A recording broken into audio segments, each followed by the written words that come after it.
चलिए, आज से हम लोग हॉर्टिकल्चर में खेती जो कल्टीवेशन है उन पर प्रारंभ कर रहे हैं। और पहली खेती हमारे सामने जो आपके सामने लिखा हुआ है मैंगो। सीजन भी चल रही है मैंगो की और खेती की शुरुआत भी हो रही है। तो सीजन के साथ शुरुआत यानी कि प्रैक्टिकल अनुभव आप ले सकते हो गांव में जाकर या कहीं मार्केट में जाके, शहरों की मार्केट में जाके गलियों में ठेले पर आपको आम दिखाई मिल जाएंगे इजिली। जब सीजन नहीं होती है तब भी आम हमको उपलब्ध हो जाते हैं स्टोरेज वाले। ठीक है, आजकल तो कोल्ड स्टोरेज सुविधा चली है या ऑक्सीजन वेराइटियां भी आती हैं बहुत सारी। जैसे कन्याकुमारी डिस्ट्रिक्ट है तमिलनाडु, वो साल में 2 बार फल लेती है, फसल लेती है वो। तो हमें इजिली हर सीजन में मिल जाते हैं। आप देखे होंगे ठंडक में भी आम उपलब्ध होते हैं हम लोगों को। ठीक है, पहले नहीं होते थे, पहले तो हमें सीजन सीजन पे ही मिलते थे। आज की दुनिया में हम आ गए हैं, विज्ञान की दुनिया में कुछ भी असंभव नहीं है। सब कुछ हमको देखने को मिल सकता है। ठीक है, मगर इस समय तो बाहर है सीजनों का मतलब। आम के बारे में हम अध्ययन करेंगे। तो शुरुआत में जब हम आपको पढ़ाएंगे ना 3-4 मिनट, तो आपको लगेगा ये क्या है, मास्टर पढ़ा रहा है घिसा पिटा। बचपन से तो पढ़ते चले आ रहे हैं, वैज्ञानिक नाम है ना, मतलब कुल गुणसूत्र, ये तो सब खेती में पढ़ना ही पड़ेगा। तो इसको छोड़ भी नहीं सकते। और इसको पढ़ाएंगे तो तुमको लगेगा कि यार क्या इरिटेशन मचा के रखा है क्लास में, ये कोई चीज है पढ़ाने वाली। तो कुल मिला के थोड़ी देर अपने दिल को थाम के बैठना। दिल गुब्बारे की तरह एकदम फूले ना, एकदम शांत ढंग से पढ़ना है। क्योंकि एक एक रुपया जब हम जोड़ेंगे तभी हम 99 के बाद एक जोड़ेंगे, तब 100 बना पाएंगे। मेरा कहने का मतलब समझ रहे हो कि खेती से हर छोटी बड़ी बात पढ़ेंगे। और हॉर्टिकल्चर में खेती ही सब कुछ है। एग्रोनॉमी में खेती से ज्यादा प्रिंसिपल पूछे जाते हैं, परंतु हॉर्टिकल्चर में खेती ही सब कुछ है। वेराइटी है, सीड रेट है, रूट स्टॉक हैं, उसके बाद कुछ उनके डिजीज हैं जो खेती से रिलेटेड हम आपको साथ साथ में पढ़ाते चलेंगे। जो पैथोलॉजी का सिलेबस हमारा नहीं दिया है कि जैसे पैथोलॉजी में डिजीज था, तो एग्रोनॉमी की जितनी भी क्रॉप्स हमने पढ़ाई वहाँ सारे डिजीज हमने पढ़ा दिए। और जब हॉर्टिकल्चर पढ़ा रहे हैं तो इसके सारे डिजीज पढ़ा देंगे। तो कई सारे बच्चों के मन में डाउट था कि सर पैथोलॉजी की इतनी क्लासेस है, तो अब इसमें जो भी डिजीज आएंगे वो साथ साथ में निपटाते चलना। तो मैंगो के बारे में जो कॉमन सी चर्चाएं होती हैं, जैसे हम बात करते हैं वैज्ञानिक नाम, तो इसका वैज्ञानिक नाम क्या होता है भैया? मैंगीफेरा इंडिका होता है। क्या नाम होता है? Mangifera indica. ये तो हम भी आपको यही पढ़ाएंगे, और चाहे दुनिया की कोई भी किताब आप पढ़ोगे यही लिखा मिलेगा। तो इसको बचपन से रटे भी होगे आप। तो वैज्ञानिक नाम की श्रेणी में हम क्या लिखेंगे? मैंजीफेरा इंडिका लिखेंगे। बाद में हम बात करते हैं कि इसकी फैमिली की बात करेंगे कि मैंगो को कौन सी फैमिली में रखा गया है। तो मैंगो को रखा गया है एनाकार्डियेसी। किस में रखा गया है? एनाकार्डियेसी।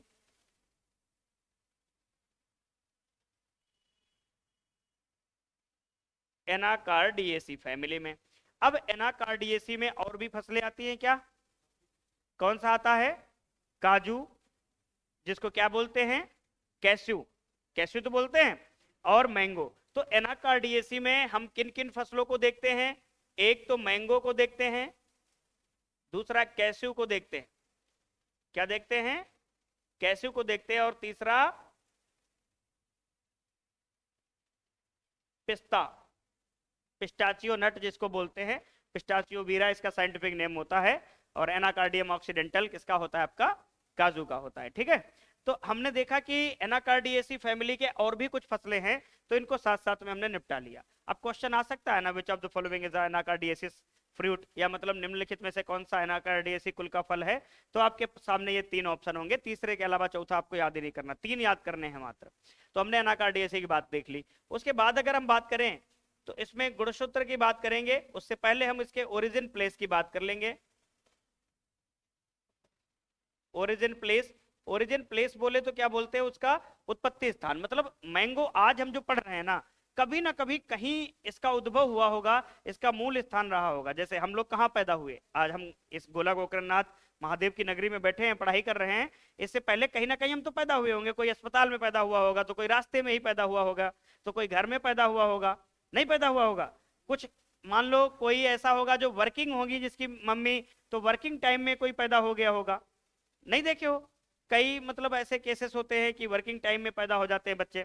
तो आज की डेट में मगर ऐसा नहीं, आज की डेट में बिना अस्पताल जाए आप बाहर नहीं आने वाले क्योंकि आज का टाइम ऐसा हो गया है कि पहले के लोग क्या होते थे, वो जल्दी आ जाते थे दुनिया देखने की, उनको लालसा जल्दी लगी रहती थी। आज मगर बिना सिजेरियन प्रोसेस से आप नहीं आ सकते। तो ओरिजिन प्लेस की अगर हम बात करते हैं तो इंडो बर्मा। क्या है मामला? इंडो बर्मा, ध्यान देना। तो ओरिजिन प्लेस की अगर हम बात करेंगे तो इंडो बर्मा। बर्मा कभी हमारा अंग था, 1935 का भारत शासन अधिनियम ने बर्मा को भारत से अलग कर दिया, तो बर्मा अब भारत से अलग है। तो मैंगो का उत्पत्ति स्थान कहाँ है? इंडिया और बर्मा, इनके बीच का स्थान, जो कुछ भाग इंडिया में आ रहा है, कुछ भाग बर्मा में आ रहा है। तो हम क्लियर नहीं कर पा रहे हैं कि बर्मा है या इंडिया है, तो दोनों को साथ में हम लोग लिख दिए। ठीक है, तो इंडो बर्मा, इसका उत्पत्ति स्थान कहाँ होगा? Indo Burma. अब हम बात करते हैं इसमें क्रोमोजोम मतलब 2n, गुणसूत्र 2n इज इक्वल टू हम लिखते हैं 4x। ठीक है, क्यों लिखे?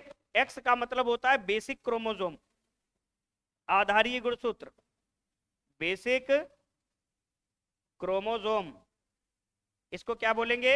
आधारीय गुणसूत्र। ये कभी बदलता नहीं है भैया, आधारीय गुणसूत्र ये अपरिवर्तनशील होता है, बदलता नहीं है, अपरिवर्तनशील, ये इतना ही रहेगा।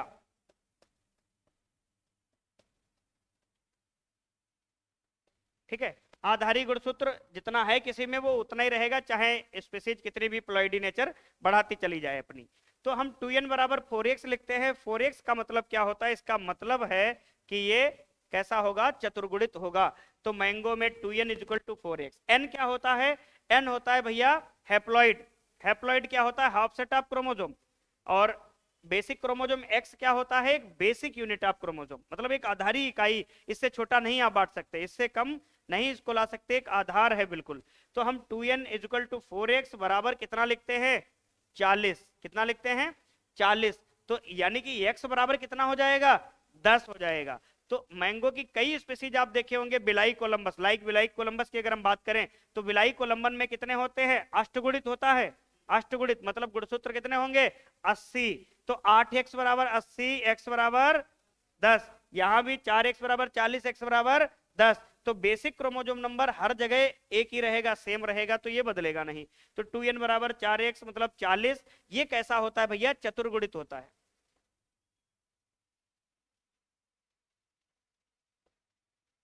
कैसा होता है? चतुर्गुणित होता है। चतुर्गुणित को अंग्रेजी में क्या कहते हैं भैया? हम टेट्राप्लॉइड। ध्यान देना, क्या कहते हैं? टेट्राप्लॉइड। कई जगह टेट्राप्लॉइड को हम एम्फीडिप्लॉइड भी कह देते हैं। क्या कह देते हैं?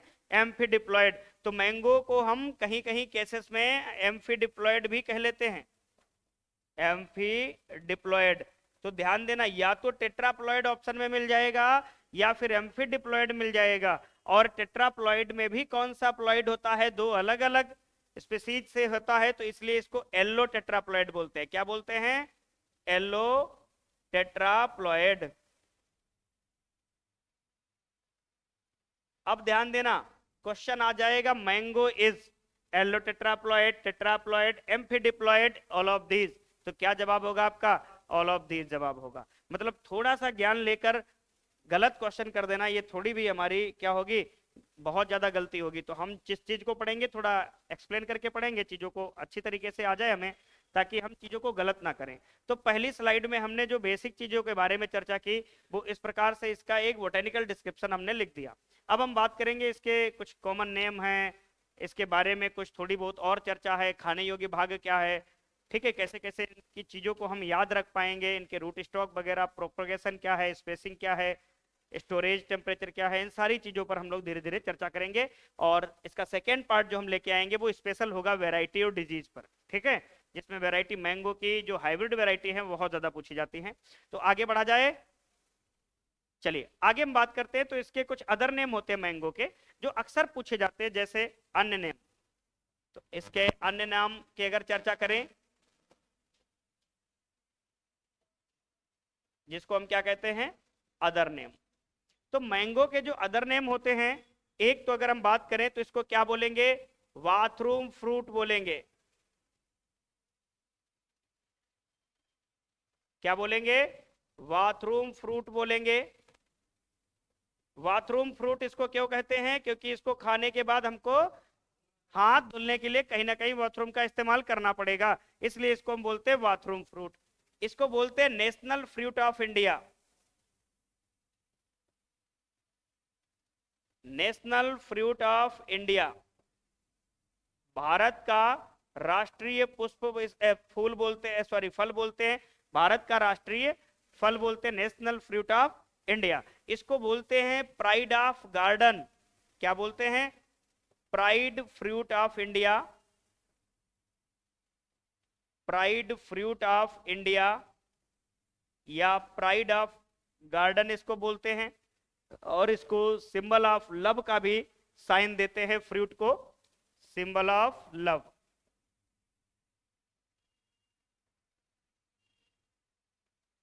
तो इतने नामों से हम इसको जानते हैं, ये 3-4 नाम इसके हो गए। तो मैंगो को हम किन किन नामों से जानते हैं, ये नाम हमारे सामने आ गए। ठीक है, अब इसके बारे में कुछ अन्य चीजें पढ़ लेते हैं। जैसे अगर हम बात करेंगे मैंगो के केस में, तो मैंगो जो है एक इसका फल का अगर हम प्रकार बात करें कि टाइप ऑफ फ्रूट, तो इसका टाइप ऑफ फ्रूट क्या होगा आप सब जानते हैं। और अगर हम बात करें कि मैंगो इसका एनआरसी कहाँ है, मतलब national research centre for mango कहाँ है, आप बता सकते हो? National research centre for mango, NRC for mango Lucknow, कहाँ है? लखनऊ। आप लिख लेना लखनऊ। ठीक है, लखनऊ कहाँ पड़ता है? उत्तर प्रदेश की राजधानी है, नवाबों का शहर है। क्यों नवाबों का शहर बोलते हैं? आपको एक दिन हम कहानी बताए थे कि क्रांति चल रही थी और एक नवाब साहब थे यहाँ के, तो उनकी जूती नहीं वो पहन पाए थे बेचारे, तो उनको कोई पहनाने वाला नहीं था, तो वो अपने आप जूती नहीं पहने, कैद हो गए दूसरे के, मगर नवाबी के चक्कर में जूती नहीं पहने, इसलिए इसको क्या कहते हैं? नवाबों का शहर। लखनऊ की शाम बनारस की सुबह बहुत ज्यादा फेमस होती है। लखनऊ की चिकनकारी बहुत ज्यादा फेमस है। फेमस है कि नहीं फेमस है? बाहर के लोग आते हैं चिकनकारी खरीदने के लिए। चिकनकारी मतलब चिकन मांस की बात नहीं कर रहे, कपड़े की बात कर रहे हैं। ठीक है, और लखनऊ की बिरयानी भी बहुत ज्यादा फेमस है। लखनऊ का कबाब बहुत ज्यादा फेमस है। लखनऊ में बहुत ऐसी जो खास बातें हैं जो फेमस हैं।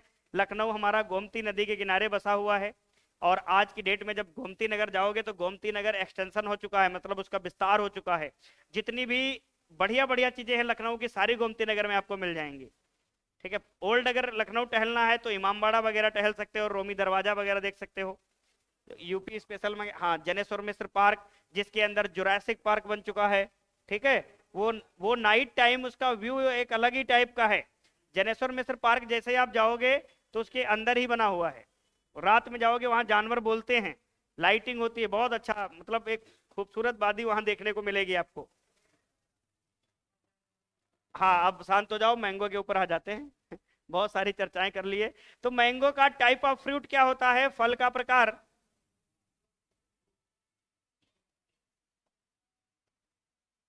तो फल का प्रकार क्या होगा भैया? आस्टिल होगा। क्या होगा? आस्टिल, जिसको अंग्रेजी में क्या कहते हैं? ड्रुप कहते हैं। और ड्रुप उनको कहते हैं जिनमें क्या मिलती है? गुठली। और गुठली को क्या बोलते हैं? स्टोन। जिन फलों में हमको गुठली देखने को मिलती है उसको हम क्या कहते हैं? आस्टिल या ड्रुप कहते हैं। इतना समझ में आ गया? अब हम बात करते हैं खाने योग्य भाग। खाने योग्य भाग मतलब एडिबल पार्ट क्या है मैंगो का? तो खाने योग्य भाग की बात करेंगे तो मध्य फल भित्ति है। क्या है? मध्य फल भित्ति। अभी हम इनको विस्तार पूर्वक समझाएंगे सारी चीजें। मध्य फल भित्ति जिसको हम क्या बोलते हैं? मीजोकार्प बोलते हैं। और मैंगो में जो पुष्पक्रम होता है वो कैसा होता है? तो पुष्पक्रम की अगर हम बात करेंगे, इनफ्लोरेसेंस, पुष्पक्रम का मतलब होता है पुष्पों का अरेंजमेंट। ठीक है, कहां पर होता है मैंगो में? पेडनकल पर होता है। पेडनकल एक मेन ब्रांच होती है, उसमें से पेडिकल लगे होते हैं, पेडिकल के ऊपर पुष्प होता है, और पेडिकल पुष्प कहां पर सेट होते हैं? पेडनकल पर सेट होते हैं। तो पुष्प जो होता है पेनिकल होता है। पुष्पक्रम इसका कैसा होता है? पेनिकल प्रकार का होता है। ठीक है, कई बार यहां से क्वेश्चन पूछा गया कि मैंगो में किस प्रकार का पुष्पक्रम होता है, तो पेनिकल प्रकार का पुष्पक्रम देखने को मिलता है। अब हम एक एक करके बात करेंगे, टाइप्स ऑफ फ्रूट की बात करेंगे, ड्रुप या गुठली के केस में देखेंगे कि और कितने प्रश्न यहां से निकल सकते हैं। ठीक है, उसको भी साथ साथ में दफनाते हुए चलेंगे और बढ़िया तरीके से एक एक चीज को समझते हुए हम आगे बढ़ेंगे। ठीक है, बोर होने लगना तो मुझे बता देना, उसकी भी दवाई हम साथ में लेके चलते हैं। लेफ्ट पॉकेट में बोर होने की दवाई, राइट पॉकेट में आपको परीक्षा पास होने की बूटी, दोनों साथ साथ में लेके चलना पड़ता है, क्योंकि आज के टाइम में एक शिक्षक होने के नाते एक कॉमेडियन भी बनना पड़ता है, कभी कभी नहीं बनना पड़ता। वो कॉन्सेप्ट सही है ना कि मुगले आजम और अनारकली वाली बात। तो विद्यार्थी है मुगले आजम और मास्टर है अनारकली। जब कहेगा मुगले आजम कि एक लहरा हो जाए तो मास्टर एक लहरा घूमेगा। नहीं चल रहा है आजकल? हाँ बिल्कुल चल रहा है। तो अब हम देखते हैं फल का प्रकार, जो हम देख रहे थे गुठली। गुठली जिसको हम क्या बोलते हैं, स्टोन बोलते हैं। गुठली से क्या क्या प्रश्न आ सकता है? अब जिनमें गुठली पाई जाएगी उनमें फल का प्रकार क्या रहेगा? जाहिर सी बात है, अगर फल का प्रकार इसमें पूछा जाएगा तो क्या रहेगा? ड्रुप रहेगा, जिसको हम क्या बोलते हैं, आस्थिल बोलते हैं। कहीं कहीं अंग्रेजी और हिंदी में फंस मत जाना, दोनों चीजें हम लोग याद रखेंगे, तब जाके कहीं हमारी नैया पार निकलेगी। भैया एजीटीए की नौकरी है जो ना, बड़ा दुख दे रही है हम लोगों को, नहीं दे रही है। जब तक ये पेपर नहीं हो जाएगा तब तक तुम्हारे दिलों की धड़कन 444 वोल्ट के ऊपर ही चलेंगी। ये मैं नहीं कहता, ये आप लोगों के दिल की धड़कनें बोलती हैं। तो जिनमें गुठली पाई जाएगी जिन फलों में, उसका फल का प्रकार क्या होगा? ड्रुप या आस्थिल होगा। अब ड्रुप या आस्थिल कौन कौन से फलों में होता है? इन जनरल अमूमन जो हम फल पढ़ते हैं उनमें कौन कौन से फल में हम देखते हैं? तो एक तो भैया हम मैंगो में बात कर लेते हैं, आम में देखने को मिलता है हमको। और हमें कहाँ देखने को मिलेगा भैया? बेर के अंदर भी हमको देखने को मिलता है। और कहीं कहीं केसेस में हम जामुन के अंदर भी देखने को मिलता है हमको, कि जामुन के अंदर भी देखने को मिल जाता है। और अगर हम देखें तो हमको नारियल के केस में भी दिख जाता है। कहाँ दिख जाता है? नारियल के केस में दिख जाता है। कहीं कहीं हम देखते हैं ठंडे फलों में जो कि टेम्परेट के रूप में जाने जाते हैं, जैसे अगर हम बात करें तो आड़ू भैया हमारे भाई साहब हैं, इनमें भी कैसा देखने को मिलता है? ड्रुप या आस्टिल देखने को मिलता है। आड़ू के साथ साथ आलू बुखारा, आलू बुखारा, आलू नहीं आलू बेचारा, मतलब आलू बुखारा, तो आलू बुखारा में भी कौन सा होगा? ड्रुप या आस्टिल होगा। उसके साथ साथ कुछ आलू की जो चाची होती है चेरी, चेरी में भी क्या होता है? आस्टिल या ड्रुप प्रकार का फल पाया जाता है। तो इतने सारे हमने फलों के नाम लिख दिए। अब मुझे नहीं लगता कि आपका पेपर इससे कहीं बाहर ऑप्शन बना दे ड्रुप वाला। ठीक, तो एक साथ जहां जहां भी ऐसे आएंगे हम एक एक साथ उनका पोस्टमार्टम करते हुए चलेंगे, ताकि आपको पढ़ने में आसानी होगी। हाँ भैया बताओ क्या कंफ्यूजन है? आलू बुखारा नहीं देखो? अरे अभी आ रहे हैं, तुम काहे परेशान हो? खजूर के केस में दो चीजें बतानी थी, इसीलिए हम बीच में नहीं उसको पिन किए। ठीक है, तो खजूर के केस में कहानी क्या है अब देखना।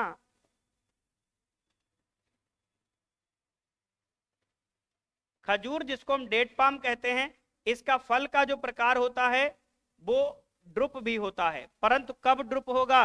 जब एक ऑप्शन नहीं दिया रहेगा, क्या? Single seeded berry.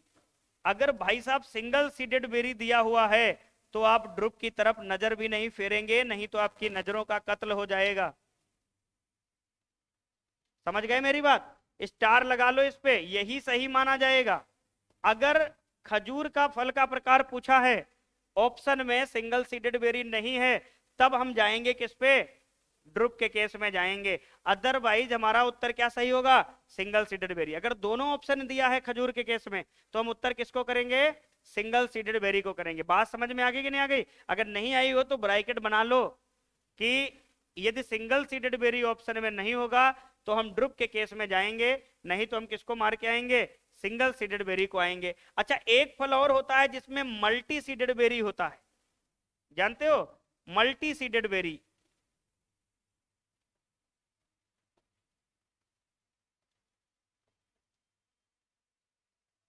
Multi seeded berry एक टिलियसी फैमिली का फ्रूट होता है। अब आप शायद आप लोग समझ गए होंगे, टिलियसी फैमिली में कौन सा फ्रूट पढ़ते हो आप लोग? फालसा। फालसा, फालसा को हम मल्टी सीडेड बेरी के नाम से जानते हैं। किसको जानते हैं? Multi seeded berry. तो यहाँ पर सिंगल सीडेड बेरी और मल्टी सीडेड बेरी।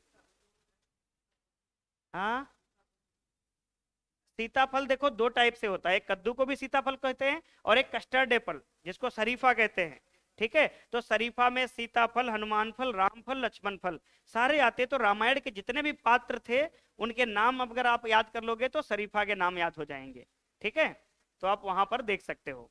तो यहाँ पर हमने बात की कि खजूर के बारे में सिंगल सीडेड बेरी और मल्टी सीडेड बेरी की बात आएगी तो फालसा आएगा। तो जहां पर गुठली की चर्चा हो रही थी, जो परीक्षा के पॉइंट ऑफ व्यू से इंपॉर्टेंट पॉइंट थे वो हमने आपको यहाँ पर मेंशन कर दिया। अब और भी गुठली से कुछ पॉइंट्स बन सकते हैं, उनके बारे में भी हम देखते हैं कि गुठली से क्या क्या पॉइंट बनेंगे। आप इनको नोट कर लिए? ठीक है, आगे बढ़ा जाए, ये स्टेशन पार कर लिया जाए।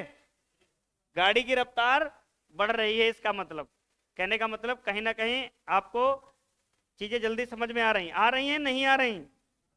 आ रही हैं, चलो ठीक है। अगर आ रही हैं तो बहुत बढ़िया बात, नहीं आ रही हैं तो उससे भी बढ़िया बात। अब कहोगे क्यों? क्योंकि नहीं आ रही होंगी तो तुम चाहोगे कि हमारे पास आ जाएं। अब गुठली या स्टोन से और भी टाइप के प्रश्न पूछे जा सकते हैं, जैसे जो गुठली होती है ना मैंगो की, हम लोग चूसते हैं गांव में तो पूरा मुंह के अंदर ले जाते हैं। अगर छोटी गुठली है वो भयंकर तरीके से एकदम मुंह के अंदर उसके प्राण पखेरु उड़ा के बाहर फेंक देते हैं। अब बाहर फेंकते हैं तो कई बार आपने देखा होगा वो गुठली अंकुरित हो जाती है, पौधे निकलते हैं। हम लोग क्या करते हैं, उस पौधे को उखाड़ लेते हैं और ले जाके गुठली हटा के कवर निकाल के पत्थर पे घिसते हैं, फिर आवाज निकालते हैं उससे। नहीं बनाए हो? कितने लोग बचपन में बनाए हो? सारे लोग बनाए होंगे मुझे लगता है ऐसा। ठीक है, और कई बार तो गुठली को हम लोग जमने नहीं देते हैं, भून के खा लेते हैं सीधा। और जब कच्चा आम होता है तो गुठली निकालते हैं, फिर कहते हैं गुठली गुठली सही बता इस कलुआ की शादी कहाँ होगी। तो उसको उछालते हैं हम लोग, वो कोई ना कोई दिशा की तरफ भागती है।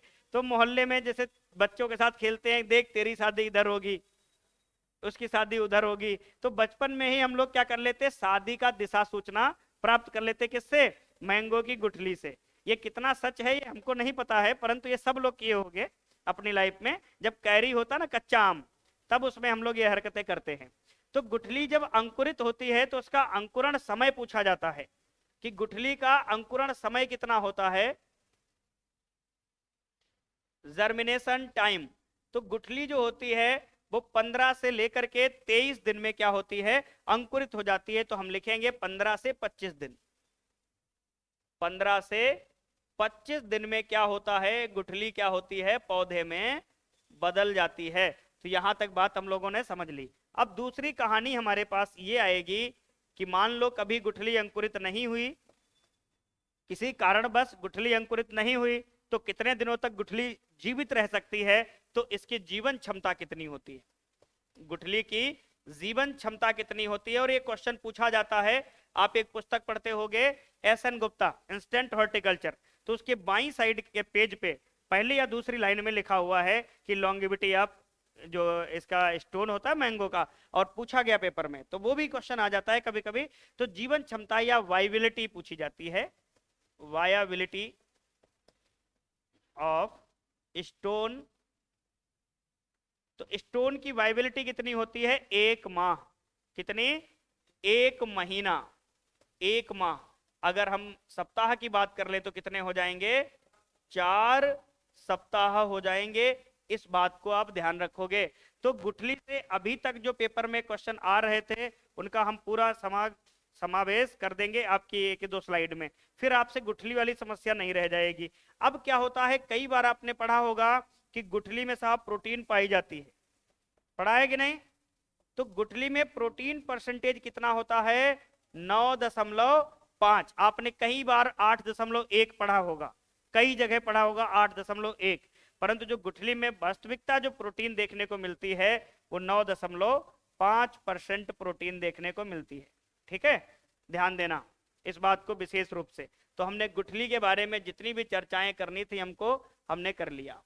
अब हम बात करेंगे यहां पर खाने योग्य भाग से। हाँ, किसमें एक्सट्रैक्ट करते हैं, 2 से 3%। ठीक है, अब हम बात करते हैं कि खाने योग्य भाग। तो खाने योग्य भाग कैसे हम प्राप्त कर लेंगे? जैसे मान लो ये गुठली है, ये मैंगो की गुठली है,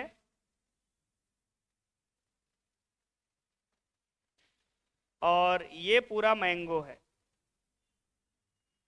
ये पूरा मैंगो है। तो ऊपर वाली जो सबसे परत होती है इसको क्या बोलते हैं? एपीकॉर्प, मतलब बाह्य फलभित्ति, बाह्य फलभित्ति या मध्यभित्ति या बाह्य भित्ति कह सकते हैं, बाह्य फलभित्ति इसको बोलेंगे एपीकॉर्प। ठीक है, इसके जो बीच वाला भाग है, ये वाला जो भाग है, बीच वाला जो भाग है, मामला ये वाला जो भाग है क्या कहलाएगा? मीजोकार्प, जिसको क्या बोलते हैं? मध्य फलभित्ति, मध्य फलभित्ति इसको कहते हैं। और ये क्या कहलाता है? व्हाइट व्हाइट वाला जो होता है स्टोन कहलाता है। क्या कहलाता है? स्टोन, यानी कि इसको क्या बोलेंगे? गुठली बोलेंगे। गुठली आम के अंदर होती है। अब कई बार आपने देखा होगा कि गुठली के चारों तरफ कुछ गुदा सा हल्का सा लगा रहता है, गुठली के चारों ओर जो रोएदार होता है, ठीक, उसको अमूमन हम लोग नहीं खाते हैं। परंतु गांव में कुछ लोग ऐसे होते हैं, भारतीय हम बात करें तो गुठली को पूरा मुंह में ले लेते हैं और पूरा चूस के उसको बाहर फेंक देते हैं। परंतु साइंटिफिक अगर टर्म में बात करें तो ये जो गुठली होती है इसके साइड में जो किनारे किनारे जो चिपका रहता है मटेरियल, उसको हम लोग नहीं खाते हैं। तो इसको क्या बोलते हैं? इंडोकार्प। इसको हम लोग क्या बोलते हैं? इंडोकार्प, अंतः फलभित्ति।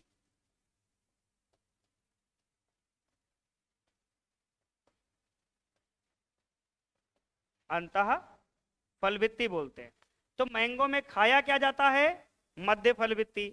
हमने इससे पहले लिखा चुके ना, मैंगो में क्या खाया जाता है? मध्य फलभित्ति। अब ये पूरा मैंगो हमने बना दिया। सबसे ऊपर की जो लेयर है इसको क्या बोलेंगे? एपिकार्प, जिसको बाह्य फलभित्ति बोलेंगे। मध्य का जो गूदा है जिसको हम लोग खाते हैं क्या होता है? मध्य फलभित्ति। और अंदर मतलब गुठली के जस्ट ऊपर जो चिपका हुआ मटेरियल होता है वो क्या कहलाता है? अंतः फलभित्ति, जिसको हम लोग नहीं खाते हैं। तो अब इन तीनों को जब हम मिला देंगे तो क्या कहलाएगा? पेरिकार्प। ये पेरिकार्प का मतलब समझ गए? हिंदी इसको क्या बोलेंगे? फल भित्ति। तो बहुत सारे फ्रूट हैं जिनकी पेरिकार्प खाई जाती है, जैसे अमरूद की बात कर लो तो पेरिकार्प खाया जाता है कि नहीं खाया जाता है? ठीक है, उसके बाद अंगूर की बात कर लो तो पेरिकार्प और प्लेसेंटा, प्लेसेंटा मतलब जूसी मटेरियल जो कहीं कहीं होता है, ठीक है, और वो उसके बाद पूरा अंगूर गटक जाते हैं हम मुंह में डाल के। तो ऐसे फल जिनको हम संपूर्ण खा जाते हैं तो उनका क्या खाया जाएगा? पेरिकार्प। पेरिकार्प इन तीनों भित्तियों को मिलाकर ही हम बोलते हैं। परंतु मैंगो के केस में कौन सा खाया जाता है? मीजोकार्प खाया जाता है। मैंगो के केस में खाने योग्य भाग क्या होता है? मध्य फल भित्ति होती है। इसको समझ में आ गया कि नहीं आ गया? ठीक है, तो यहां पर क्या खाया जाएगा? मध्य फल भित्ति। तो अब हम इन सारी समस्याओं से सुलझ चुके अपने आप में कि इनका क्या क्या कुछ क्या खाया जाएगा, ये बात अपने को समझ में आ गई। अब यहाँ पर हम थोड़ा सा फ्लावरिंग के केस में चर्चा कर लेते हैं कि मैंगो में फ्लावर की कंडीशन क्या होती है, कैसे क्या फ्लावर पाए जाते हैं। आप लोग पढ़ते होंगे कि नंबर ऑफ परफेक्ट फ्लावर सबसे ज्यादा कहाँ पाए जा रहे हैं? लंगड़ा पे पाया जा रहा है। कितना पाया जा रहा है? 68.9% पाए जा रहे हैं। सबसे कम परफेक्ट फ्लावर किसमें पाए जा रहे हैं? तो आपके रोमानी में पाए जा रहे हैं। कितने पाए जा रहे हैं? 0.74% पाए जा रहे हैं। ठीक है, तो ये क्वेश्चन आता है कि सबसे ज्यादा बाइसेक्सुअल, बाइसेक्सुअल मतलब ऐसा डंठल जिसपे नर और मादा दोनों पुष्प लगे रहेंगे। और मैंगो मोनोसियस प्रकार का होता है, उस पे किसी डाल पे नर होगा केवल, तो किसी डाल पे नर और मादा दोनों होंगे। तो उसमें मेल और बाइसेक्सुअल फ्लावर दोनों के कंडीशन में उस पे क्वेश्चन आते हैं। तो ये सब लिख गया। जितना हमने अभी तक लिखाया दिमाग में कुछ जा रहा है कि नहीं? अगर जा रहा है तो ठीक है, ड्रेन ना हो, मतलब निकासी ना हो, जितना हो एब्जॉर्ब भी हो। तो उसके बाद हम लोग अब पढ़ेंगे क्या कि फ्लावर के केस में हम लोग देखेंगे। ठीक है।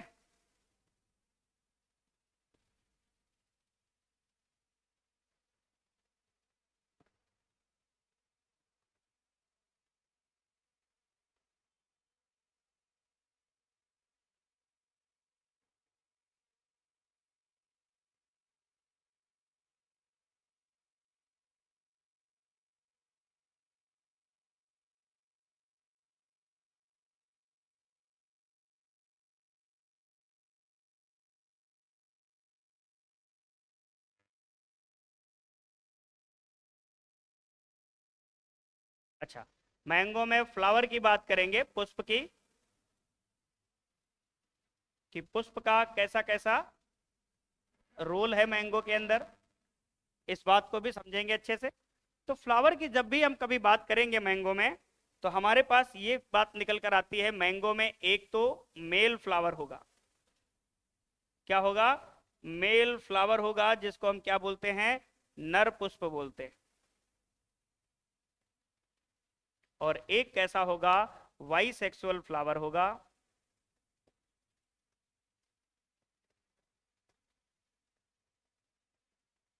जिसको हम क्या बोलेंगे? उभयलिंगी पुष्प। उभयलिंगी पुष्प बोलेंगे, जिसमें नर और मादा दोनों आपको दिखाई पड़ेंगी। तो यहां तक तो हमने देखा कि मैंगो में पुष्प ऐसा देखने को मिलता है। अब इसको और क्लियर कर लेंगे थोड़ा चित्र के माध्यम से, कि किस प्रकार से हम मैंगो में पुष्प देखते हैं। तो जैसे मान लो एक मैंगो का हम प्लांट बनाते हैं इस प्रकार से, तो कुछ शाखाएं ऐसी होंगी जिन पर इस प्रकार से पुष्प लगा रहेगा, ये क्या होगा? Male flower. और कुछ ऐसे ब्रांच होंगे जिन पर मेल और फीमेल दोनों प्रकार के पुष्प होंगे, तो इसको बोलेंगे वाई सेक्सुअल फ्लावर। क्या बोलेंगे? वाई सेक्सुअल फ्लावर, जहां पर आपका मादा भी था और यहां पर नर भी था, तो इसको बोलेंगे वाई सेक्सुअल फ्लावर। क्या बोलते हैं? Bisexual flower. तो परफेक्ट फ्लावर किसको बोलते हैं? वाई सेक्सुअल फ्लावर को। परंतु अगर देखा जाए कि मैंगो कैसा है, तो मैंगो में अगर पूछा जाए कि फ्लावर कैसा है, तो मोनोसियस फ्लावर है। कैसा? मोनोसियस फ्लावर मैंगो में होता है। उभयलिंग्याश्रयी टाइप का फ्लावर होता है, क्योंकि मान लो कोई ब्रांच पे मेल फ्लावर है, तो कोई ऐसी ब्रांच है जिस पर मेल फीमेल दोनों प्रकार के फ्लावर बियर हो रहे हैं। तो यहां पर बात आती है कि परफेक्ट फ्लावर की अगर हम बात करें, कि परफेक्ट फ्लावर किसे बोलेंगे, तो परफेक्ट फ्लावर बोलेंगे वाई सेक्सुअल फ्लावर को। किसको बोलेंगे? वाई सेक्सुअल फ्लावर को।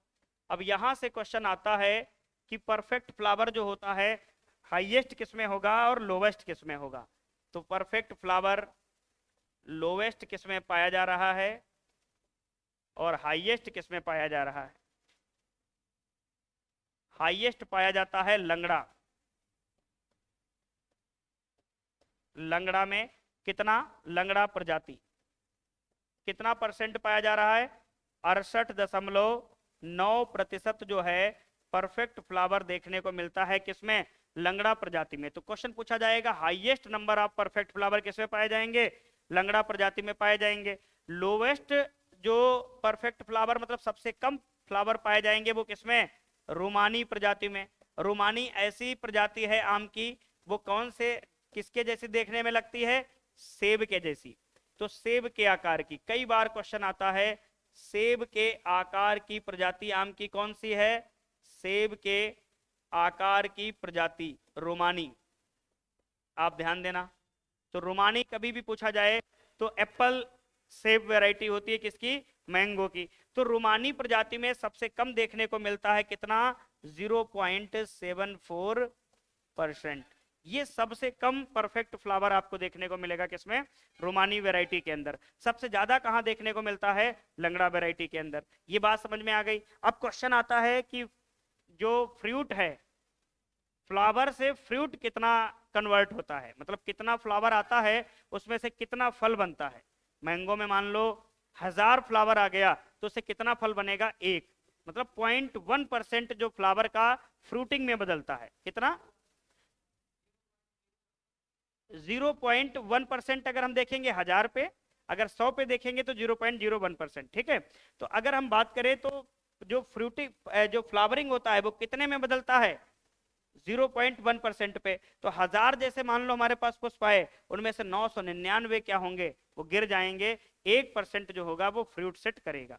कितना? एक फ्लावर मतलब जो फ्रूट सेट करेगा। तो अगला पॉइंट हम उसी का लिखते हैं, तब तक आप इसको नोट कर लीजिएगा।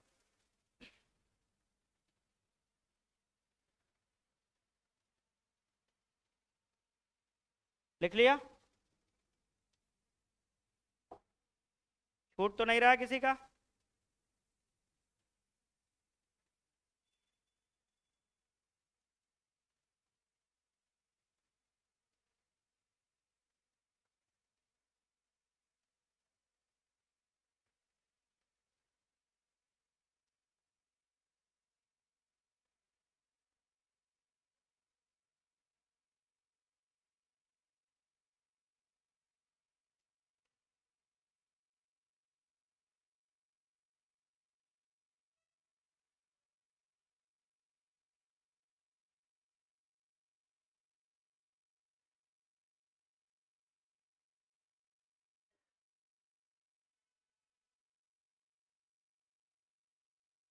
चलिए आगे बढ़ते हैं हम लोग।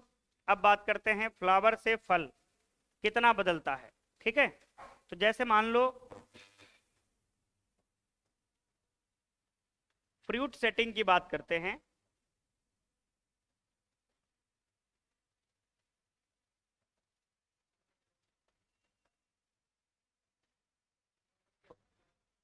ठीक है, क्या बात करेंगे? फ्रूट सेटिंग की। ठीक है,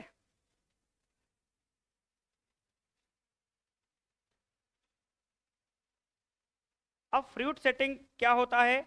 0.1% जो फ्लावर होता है वो किसमें बदलता है? फ्रूट में बदलता है। तो पहला पॉइंट लिखेंगे, 0.1% फ्लावर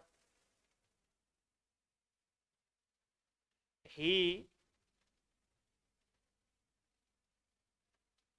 फ्रूट्स में बदलता है।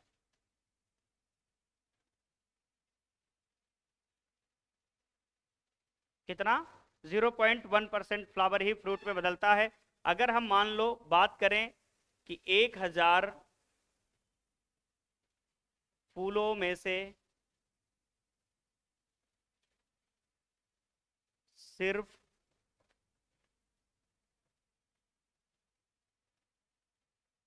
एक फूल ही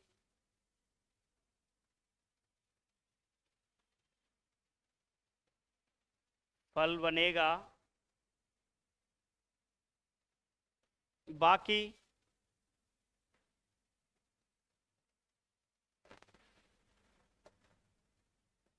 999 फूल गिर जाएंगे, मतलब ड्रॉप हो जाएंगे। अब यहां से भी क्वेश्चन आता है कि सबसे ज्यादा फूल कब गिरते हैं और सबसे ज्यादा कौन से स्टेज के फूलों से या फलों से किसानों को नुकसान होता है। ठीक है, तो यहां पर अगर हम बात करेंगे तो सबसे पहली अगर हम बात करेंगे पी स्टेज, पी स्टेज क्या होता है?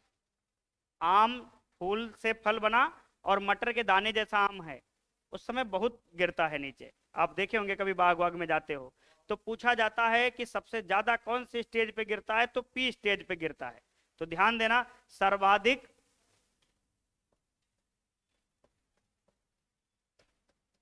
फ्रूट ड्रॉप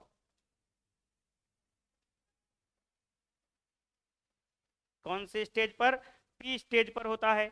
और अगर हम बात करें कि सबसे ज्यादा नुकसान कब होता है, तो जून ड्रॉप, जो जून के महीने में फल गिरता है वो क्या होता है भैया? परिपक्व फ्रूट होता है। तो अगर वो गिरेगा तो किसानों को सर्वाधिक नुकसान हो जाएगा, उसकी ईल्ड ही चली जाएगी। तो इससे क्या होता है? किसानों को सर्वाधिक नुकसान किससे होता है? जून ड्रॉप से। किसानों को सर्वाधिक नुकसान।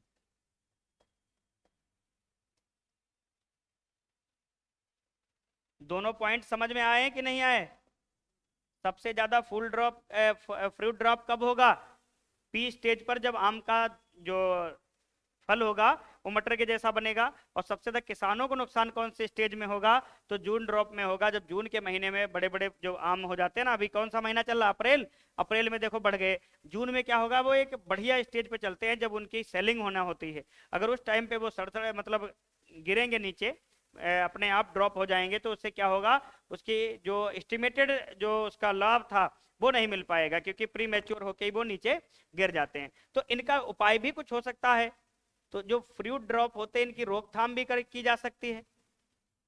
इनकी अगर रोकथाम के बारे में बात करेंगे तो हम रोकथाम के बारे में क्या प्रयोग करेंगे, @ 10 ppm 2,4-D का प्रयोग।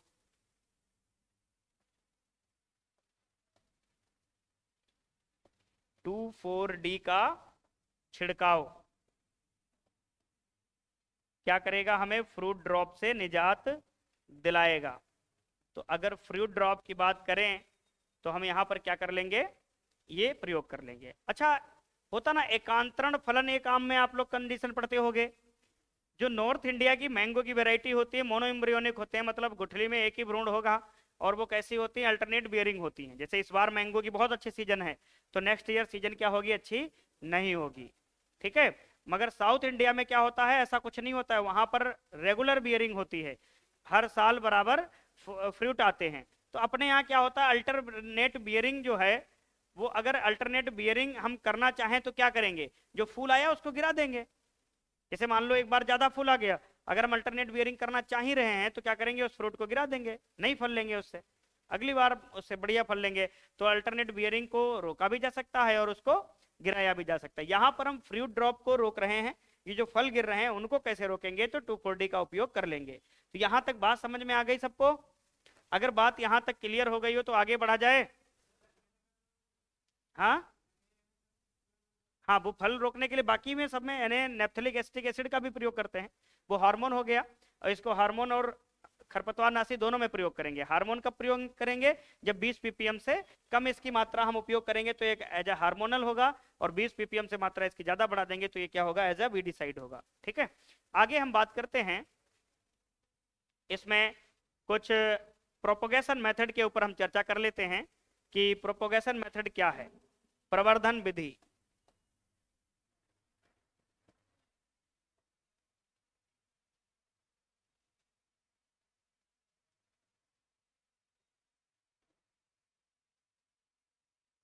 प्रवर्धन विधि बहुत ज़्यादा पूछी जाती है, और इसको बहुत ही अच्छी तरीके से हम लोग बहुत सिंपल वे में पढ़ने का प्रयास करेंगे कि आम से जो भी चीज़ें पूछी जा रही हैं हमारी एक भी ना गलत हो, क्योंकि हम हॉर्टिकल्चर पढ़ने का हमारा एक ही उद्देश्य होगा कि हम चीज़ों को बहुत अच्छे से समझ के पढ़ें। और ये मेरी गारंटी है कि आपको कोई भी कॉन्सेप्ट ऐसा नहीं हम छोड़ के जाएंगे कि आपको जो समझ में नहीं आएगा, ठीक। एक एक चीज़ें हम छोटी छोटी चीज़ें आपको बताते हुए चलेंगे, ऐसा नहीं कि सिर्फ रटवा दें आपको लिखवा के, हर चीज़ आपकी क्लियर होती चलेगी। अब प्रोपोगेशन की बात करते हैं, तो जाहिर सी बात है हम गांव की जब एरिया में घूमेंगे, गांव लेवल में घूमेंगे, तो प्रोपोगेशन गुठली से भी कर लेते हैं, मतलब सीड से भी प्रोपोगेशन कर लेते हैं। तो सीड से प्रोपोगेशन भी होता है।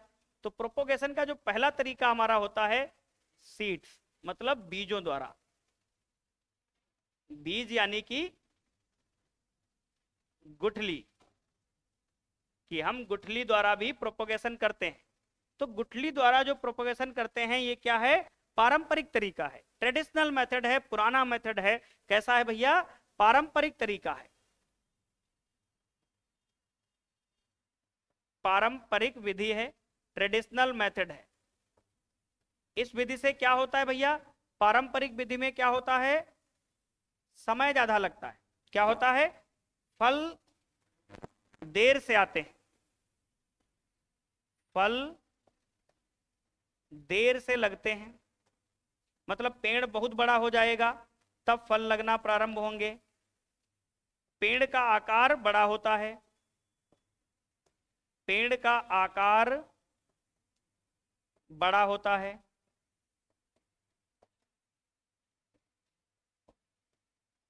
समझ में आ गया कि नहीं आ गया। उसके बाद रोग व कीट कम लगते हैं, परंतु जो बीज से लगेगा, ठीक है, क्या होगा, रोग व कीट का प्रकोप कम, रोग व कीट का प्रकोप कम होगा। किस पर, जो देसी विधि से लगाया जाएगा। ये क्या होता है, एक देसी विधि कहलाती है। क्या कहलाती है, देसी विधि कहलाती है। तो वाई सीड अगर हम प्रोपोगेशन कर रहे हैं तो ये क्या कहला रही है, देसी विधि कहला रही है। तो आपको यहाँ से इससे ज्यादा क्वेश्चन नहीं आएगा। बाकी हम ये चैप्टर आपको जब प्रोपोगेशन पढ़ाएंगे तो वहां भी इसके बारे में बहुत सारी डिटेल बताएंगे, परंतु यहाँ हम यहीं तक इसको छोड़ रहे हैं, इसके आगे आपसे कोई चर्चा नहीं कराने वाले। ठीक है, तो हमने देखा कि जो वाई सीड जो हम प्रोपोगेशन करा रहे हैं ये भैया कहाँ हो रहा है, देसी पारंपरिक तरीका है। इसमें ये क्या नुकसान है, क्या फायदे हैं, सारी चीजों पर हम धीरे धीरे से चर्चा कर रहे हैं। परंतु बाद में क्या हुआ, सीड के द्वारा कुछ प्रोपोगेशन हुआ, उसके बाद में हम थोड़ा सा और बढ़ गए किसकी ओर, एनआर्चिंग की ओर, एनआर्चिंग मेथड। तो एनआर्चिंग जो मेथड है इसमें क्या होता था, ये अटैच ग्राफ्टिंग होती थी। मतलब मान लो 1-1.5 महीने तक अटैच, मतलब 2 गमले में अगर एक पौधा बनाना चाह रहे हो तो इस गमले का एक पौधा, एक इस गमले का पौधा, दोनों को अटैच करके रखना पड़ता था। तो हमारे गाँव के जो व्यक्ति होते थे, चरवाहे, घूमने वाले खेतों में, अरे गमला रखा है, अच्छा देख लो कहाँ पे रखा है, शाम को इसको उठा के ले जाते हैं। तो लोग क्या हुआ, जो नर्सरी वाले तैयार कर रहे थे, गांव के लोग, चरवाहे लोग, किसान लोग, रात को उस गमले को ही गायब कर दिए। तो क्या हुआ, जब गमले गायब होने लगे तो भैया उसका नुकसान ज्यादा होने लगा। तो ये विधि कहाँ, चोर चक्के ज्यादा कहाँ रहते हैं, उत्तर भारत में ज्यादा रहते हैं। तो उत्तर भारत के लिए विधि कमर्शियल नहीं हो पाई, पॉपुलर नहीं हो पाई, परंतु ज्यादा ईमानदारी कहाँ दिखती है हमको, साउथ में दिखती है। तो वहाँ लोग ठीक ठाक ज्यादा एजुकेटेड लोग मिलेंगे आपको, केरला वगैरह जैसे जाओगे तो अपने यहाँ तो ज्यादा ही है, यूपी बिहार से। तो साउथ के लिए ये विधि कैसी है, कॉमर्शियल है। पहली तो बात, इसको क्या बोलेंगे, अटैच ग्राफ्टिंग बोलते हैं इसको। इसमें गमले जो होते हैं क्या होते हैं, अटैच्ड होते हैं, तो इसलिए इसको क्या बोलते हैं, अटैच ग्राफ्टिंग। और ये कहाँ के लिए कॉमर्शियल है, ये कॉमर्शियल अगर हम बात करेंगे तो कहाँ के लिए है, साउथ इंडिया। तो दक्षिण भारत में आम की व्यवसायिक विधि कौन सी है, प्रवर्धन की, तो एनआर्चिंग है। कौन सी है, एनआर्चिंग है। तो आज के बाद ये क्वेश्चन भूलोगे कि नहीं भूलोगे, नहीं भूलोगे, कभी आ जाए प्रोपोगेशन तो भूलना नहीं है। इसके बाद क्या हुआ, एनआर्चिंग के बाद हम बढ़ गए किस पे, वीनियर ग्राफ्टिंग।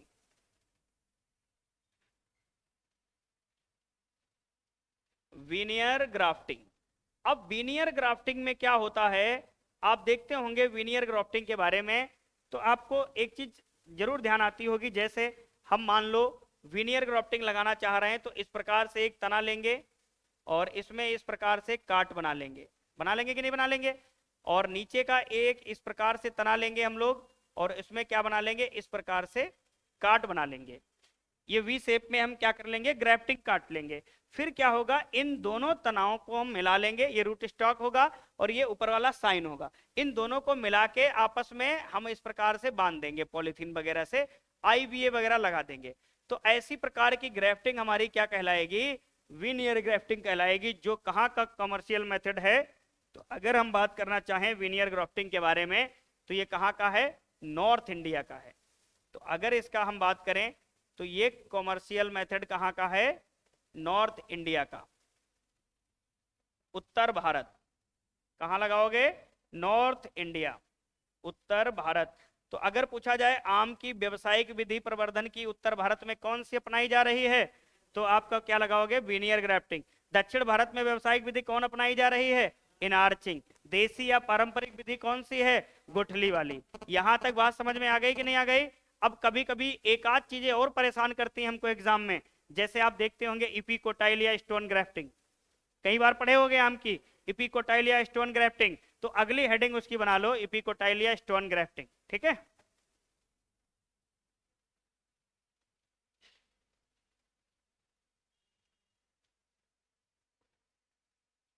फटाफट से बनाते जाओ, इपिकोटाइल या स्टोन ग्राफ्टिंग। चलिए अब हम देखते हैं आगे इपिकोटाइल या स्टोन ग्राफ्टिंग कि क्या है मामला। ये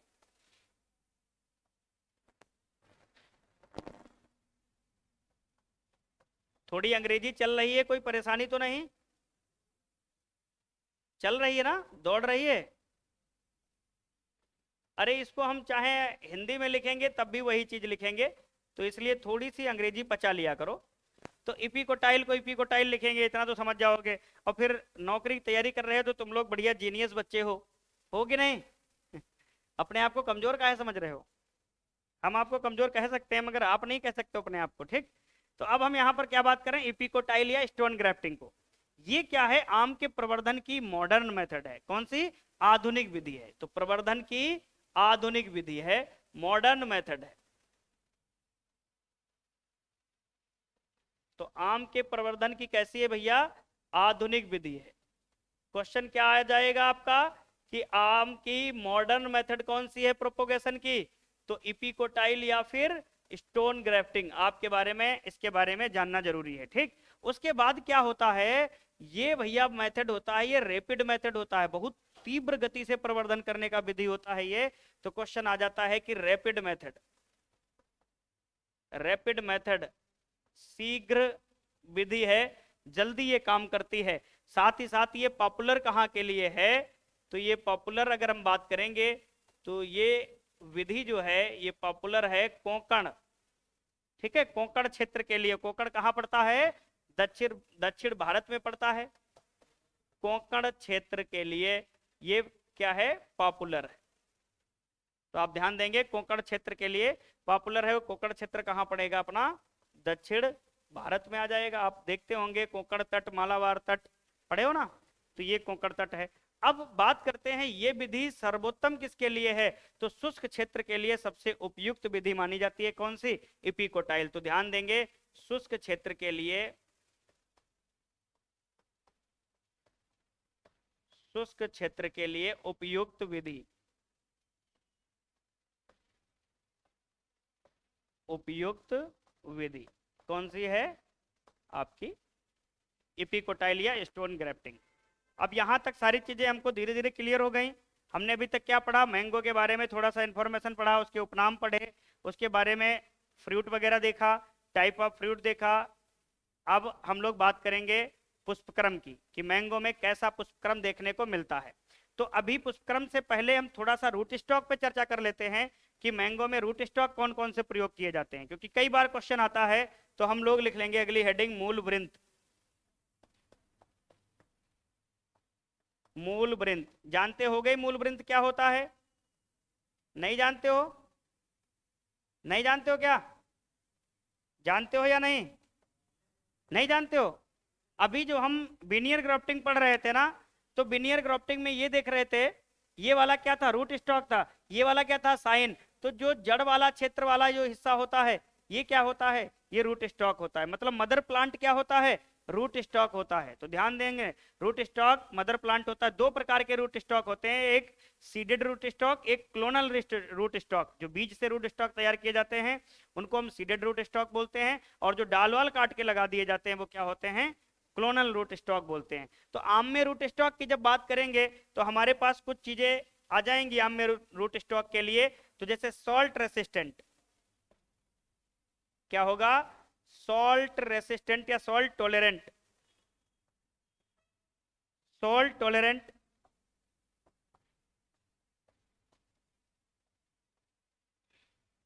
रूट स्टॉक। तो सॉल्ट टॉलरेंट जो रूट स्टॉक होते हैं वो मैंगो में, उनको हम कैसे याद करेंगे? तो एक ट्रिक होती है नमक। कौन सी ट्रिक होती है? नमक। आप याद कर लो, नेक्करे, मूवेंदम और कुरुक्कन, ठीक। ये तीन प्रकार के, तीन ऐसे रूट स्टॉक होते हैं जो सॉल्ट टॉलरेंट होते हैं। तो आप क्या याद करोगे? नेक्करे, मूवेंदन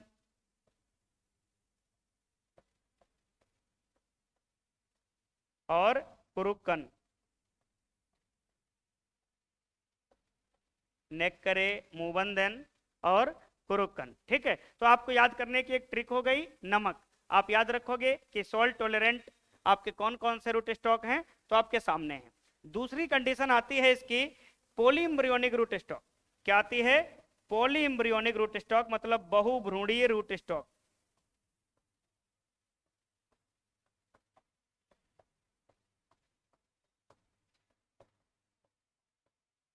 पॉली एम्ब्रियोनिक रूट स्टॉक, कई बार क्वेश्चन पूछा गया कि मैंगो में कौन सा पॉली एम्ब्रियोनिक रूट स्टॉक है, इसके बारे में बताइए। तो पॉली एम्ब्रियोनिक रूट स्टॉक मतलब बहुभ्रूणी दशा किन में पाई जाती है? मैंगो में, जामुन में, नींबू में। तो पॉली एम्ब्रियोनिक कंडीशन किन में पाई जाती है? मैंगो, जामुन, नींबू में पाई जाती है सिट्रस मतलब। अब जैसे एमसीक्यू हमने करा रखा हॉर्टिकल्चर में, तो आपकी उत्तरदायित्व तो क्या बनता है कि हम मैंगो की क्रॉप पढ़ाएंगे। अब आप इसको पढ़ोगे बढ़िया से, एमसीक्यू वाली साइट पे जाओगे, आप देखोगे मैंगो से रिलेटेड वहां पर क्या क्या प्रश्न थे, आप उनको भी पढ़ोगे और यहां से भी पढ़ोगे। गारंटी देता हूं मैं कि हॉर्टिकल्चर का आप प्रश्न एक आध भले आपका मिस हो जाए, बाकी आप उतना करके आओगे जितने में आप बढ़िया रैंक सुनिश्चित कर सको और बढ़िया सिलेक्शन ले सको। 100 में 100 का कभी कामना नहीं करना अगर आपको सफल होना है तो। सही कह रहे हैं कि नहीं? नहीं तो फिर तुम्हारे दिमाग में वही भर जाएगा कि हमें 100 में 100 चाहिए पेपर में, और 100 में 100 नहीं बन रहे हैं, तुम जबरदस्ती बनाओगे, जबरदस्ती बनाओगे तो तुम बन जाओगे अपने आप क्या, मूर्ख। ठीक। तो यहाँ पर पॉलीम्ब्रियोनिक की जब हम बात करते हैं, तो पॉलीम्ब्रियोनिक में कौन आएगा भैया? तो आप सबसे पहले हम बात करते हैं पॉलीम्ब्रियोनिक में बिलाई कोलंबन, बिलाई कोलंबन, ओलूर,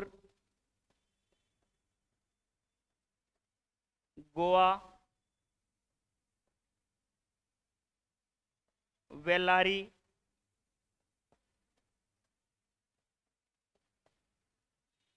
वप्पाकाई,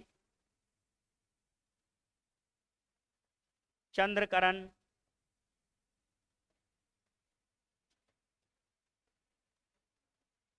नीलेसर डॉर्फ,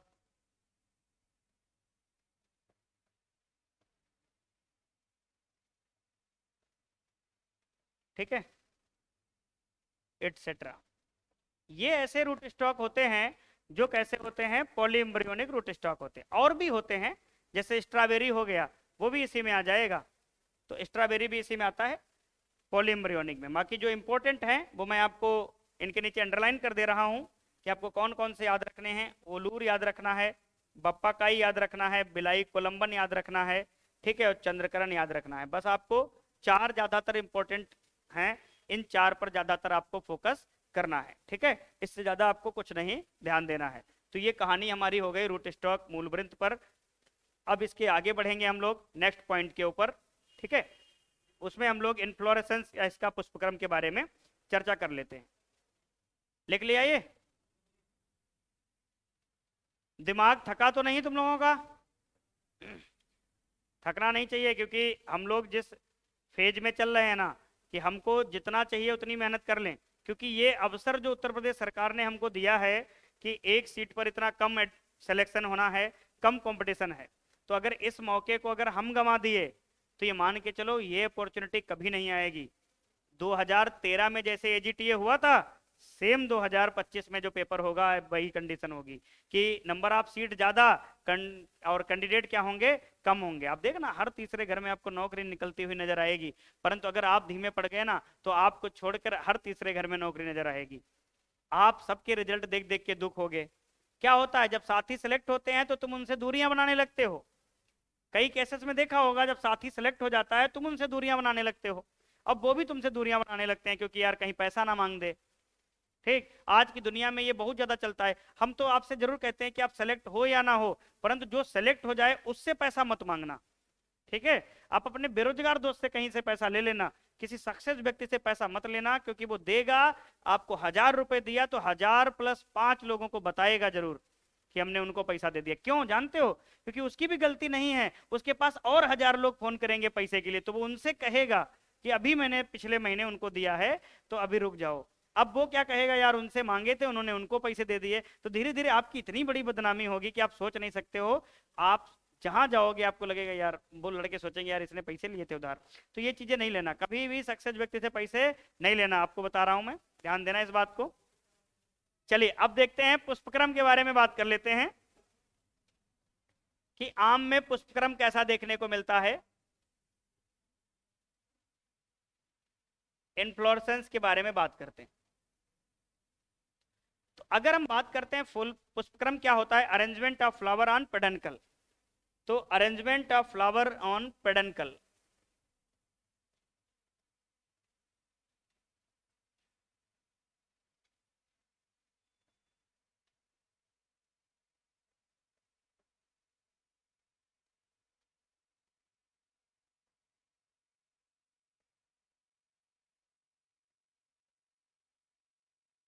मतलब पुष्प जो है पेडनकल पर स्थित होते हैं। क्या होता है पेडनकल, ये हम लोग देखते हैं। ठीक है। तो जैसे आम की अगर बात करते हैं तो आम में कुछ इस प्रकार से पुष्प लगे रहते हैं। ये होता है मेन ब्रांच, होता है कि नहीं? आप देखते होंगे गुच्छे के टाइप में ये मेन ब्रांच आती है, और इसमें से कुछ ब्रांच इस प्रकार से आती है, और इसमें इस प्रकार से आम में देखे होंगे फूल लगे रहते हैं। देखा है? ऐसे तो बौर आता है आम का, इस प्रकार से फूल लगे रहते हैं आम के ऊपर।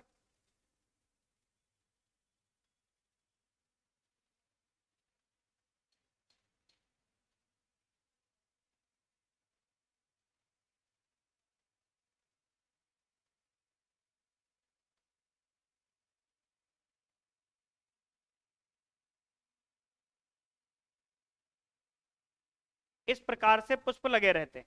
ठीक है। ये क्या है, जो मेन वाली ब्रांच आ रही है, ये वाली जो ब्रांच आ रही है आम की, यही क्या कहलाती है? पेडनकल। मतलब ये पेडनकल होती है, जो मेन ब्रांच होती है, जिस पर क्या होते हैं, जो फ्लावर होते हैं वो अरेंज रहते हैं। ये क्या कहलाएगी?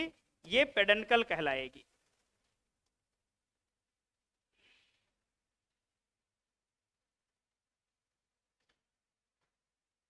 ठीक है। और ये क्या कहलाएंगे? फ्लावर कहलाएंगे। क्या कहलाएंगे? फ्लावर कहलाएंगे। अब जो मैंगो का जो फ्लावर होता है वो इस प्रकार से जुड़ा होता है, जैसे ये डंठल आया और इसमें क्या हुआ, फ्लावर लग गया।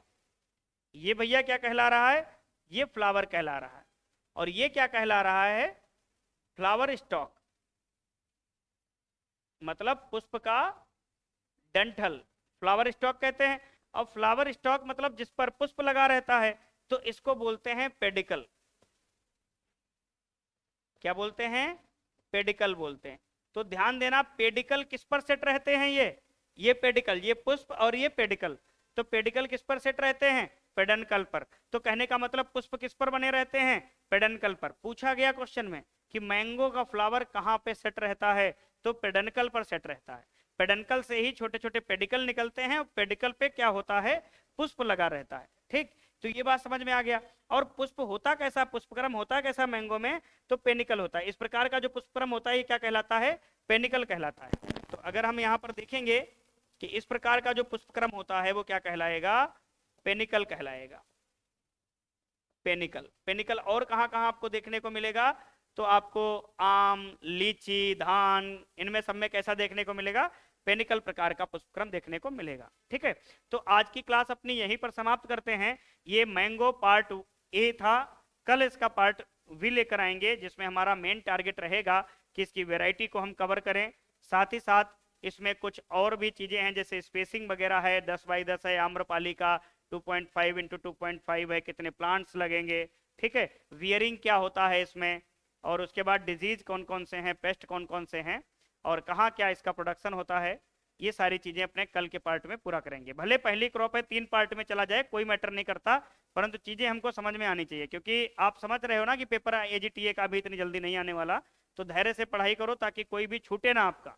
और जितने भी बच्चे इस क्लास को देख रहे हैं वो एक बार ज्यादा से ज्यादा मात्रा में शेयर जरूर करेंगे, ताकि ये क्लास ज्यादा से ज्यादा बच्चों तक पहुंच सके। मिलेंगे कल फिर एक बार पार्ट वी के रूप में। ठीक है।